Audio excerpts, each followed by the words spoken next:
kace ka bar waka sai kai jama'u kace duk waka haramci ba wai taka kai da kake ta wannan zage-zagen ba me yasa saboda kawai na fahimci haramun ne a Qur'ani ma na karanta an ce wala taqrabu zina a daina waka Malam Aminu me ya kawo maganar zina a cikin waka kuma okay kana ji ayar me take nufi me dangantakan wala taqrabu zina da kuma maganar waka okay yanzu na gane ayar ba akan zina take magana ba amma akwai wata aya da na rike na kafa hujja da ita na daina waka saboda wallahi waka haramun ne ko da waka halacci ni dai layin da na kama a fannin waka wallahi haramun ne saboda ni nake waka an hada yan daba da yan daba fada idan ka je Bauchi nan jihar Bauchi in ka tambaya waye mawakin Kwarawa to ina ciki idan ban zo na biyu ba za a ce ni na uku bane amma Najeriya so ni gaskiya a guna waka haramun ce shi yasa na daina kuma wannan ayar da na ja wala taqrabu ni ina ba ayar waka bace ko akwai wanda da ka gan shi ka san iyayen ne musulmai ba shi ba dan ka fito a gidan mutunci annabi Ludu akwai dan shi da aka ce har ya gama wa'azi bai karba bai bi shi ba haka ne akwai wani annabin da aka ce ya tafi da kwale-kwale annabi Suleiman ne ko akwai wa'anda ba su ga kwale-kwalen ba haka ya tafi yana kallo ruwa ya natse da su annabi Nuhu to ba lalle dan ka fito gidan mutunci kai ka zama dan mutunci ba mu yanzu duk ba daga gidan mutunci muka fito ba iyayenmu masu mutunci ne masu karamci amma mu muka zaɓi rayuwar da muke kuma muke yi so ba lalle bane dan na fito gidan mutunci na zama dan mutunci Malam Aminu ya ce ya haddace izu 60 amma nan ya kawo wata aya wala taqrabu zina kuma sai dangana ta da waka ba wanda baya kuskure ayi kuma na janye kalamai na na janye ka janye kalamai kuskure ne wajen jan hadisin ba ma aya bace hadisi ikon Allah wala taqrabu zina ai hadisi okay ba cin alƙur'ani take ba hadisi ce wala taqrabu zina hadisi kai ga da kariya kake dan duk inda ka janyo min zan karasa sai ka cire wala taqrabu zina daga cikin alƙur'ani sai ka mai da shi hadisi okay aya ce to ai ba wanda baya kuskure nobody is above mistake ai so wannan kuskure ne na dauki aya na kai hadisi kuma na janye kalamai na mutum yana fama da duhun jahilci amma sai masifaffan girman kai da dagawa da fariya da nuna kowa bai iya ba sai shi da nuna babu wanda ya isa sai shi kowa kana iya kafewa ka ci mutuncinsa ka zazzage shi ka duddura masa ashar da tsine-tsine shine kawai abin da ka iya ka duba talk show ne nan ake magana da kai a matsayinka na musulmi amma gashi kai ka fara kawo maganar aya fa bai fa tambaye ka ba amma gashi da kyar kake nema ka kwaci kanka kuma har da wani confident kake ji kana ƙara fariya kai ka haddace alqur'ani ba inda za a jawo ma baka dora ba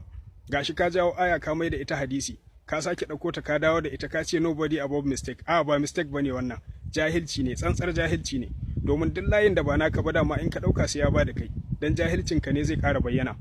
idan ban manta ba ko ban yi kuskure ba wannan ayar da ka jawo tana cikin suratul Isra'i aya ta 32 inda Allah ya ce wala taqrabu zina innahu kana fahishatan wa sa'a sabila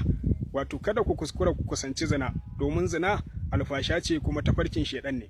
ka gani akar makallahu ba abin da ka iya sai tsine-tsine da cin mutunci da kutuntumawa bayan Allah ashar abin kunya kai da kake shiga tsakanin kiristoci da musulmai a ya kamata kiristocin ƙasar nan su gane cewa to kai da kake zagin su ma kake neman ka haɗa fitina da su kai kanka baka san addinin naka ba a cikin addinin ma kai mission ne kawai badda musulmi ba abin da ka iya sai tsine-tsine da haɗa fitina da cin mutuncin bayan Allah sai dan neman fariya